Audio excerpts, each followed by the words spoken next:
Новиот долгометражен филм Мајка на режисерката Теона Стругар-Митевска ќе отвори програмата Хоризонти на престојниот 81-ви интернационален филмски фестивал во Венеција.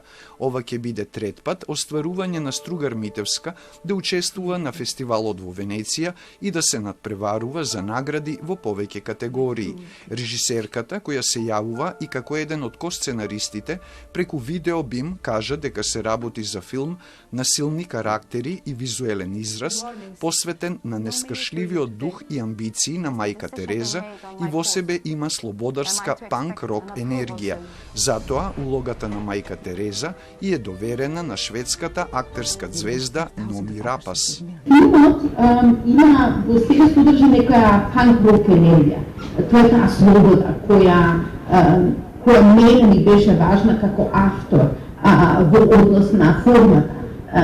Исто така таа панк-рок енергија која ја осетив во самиот карактер, вистинскиот карактер на мајка Тереза, тоа како правев документарниот филм. Значи ми беше важно да одберам глумец кој во себе природно го поседува тоа. Идејата за филмот се развила пред повеќе од 10 години, кога сестрите Теона и Лабина Митевски работеле на документарецот Тереза и јас, поддржан од јавниот сервис. Од тогаш започнала соработката со писателот Гоце Смилевски.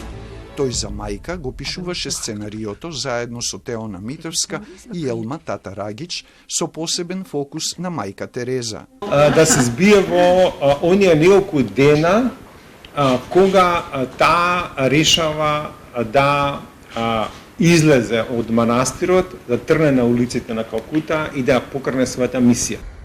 Покрај актерките Номи Рапас и Силвија Фокс како сестра Агнешка, во улогата на отец Фредерик настапува нашиот голем актер Никола Ристановски. Тој ја добил улогата на кастинг, на кој Рапас го избрала меѓу двајца други познати европски актери. Со Никола се споја и потоа почнавме со проби и со сето останато, но беше многу интересен процесот и за нас. Филмот е копродукција меѓу Македонија, Белгија, Шведска, Босна и Херцеговина, Индија и Данска. Реализиран е со буџет од 4 милиони евра, од кои над 600.000 евра даде Агенцијата за филм, а директор на фотографија е Вирџини Сен Мартин. Мајка ќе го отвори 46-тото издание на браќа Манаки во септември, а потоа ќе се прикажува во Скопје, а во Венеција ќе биде прикажан и документарецот Силјан на Тамара Котевска.